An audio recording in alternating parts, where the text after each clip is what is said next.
ఇది ఒక పవిత్రమైన రోజు, ఒక విశిష్టమైన రోజు కూడా.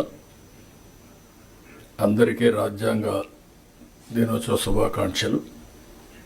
ఇక్కడ మన రాష్ట్రంలో ఉండేవాళ్ళే కాకుండా ప్రపంచం మొత్తం ఎవరైతే భారతీయులు ఉన్నారో వారందరికీ కూడా శుభాకాంక్షలు.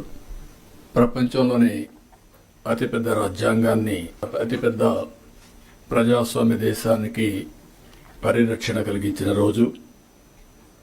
మన రాజ్యాంగాన్ని రాజ్యాంగ పరిషత్ ఆమోదించిన రోజు కూడా. భారత రాజ్యాంగ నిర్మాత డాక్టర్ బిఆర్ అంబేద్కర్ సారథ్యంలో 2 సంవత్సరాల 11 నెలల 18 రోజుల పాటు సుదీర్ఘంగా ఆలోచించి రాసినటువంటి రాజ్యాంగం.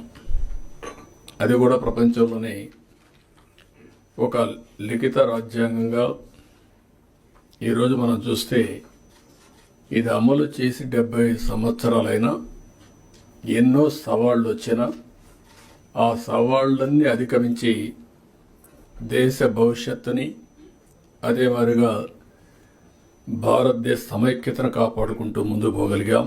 డాక్టర్ అంబేద్కర్ 125వ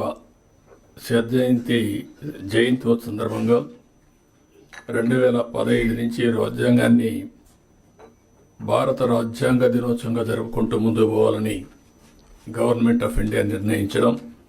మనం రాజ్యాంగాన్ని సమర్పించిన రోజు ఈ రోజైనా మనం అందరం కూడా జనవరి 26 నుంచి మన రాజ్యాంగాన్ని పరిరక్షించుకున్న దినోత్సవంగా మనం ముందుకు పోతూ వచ్చాం.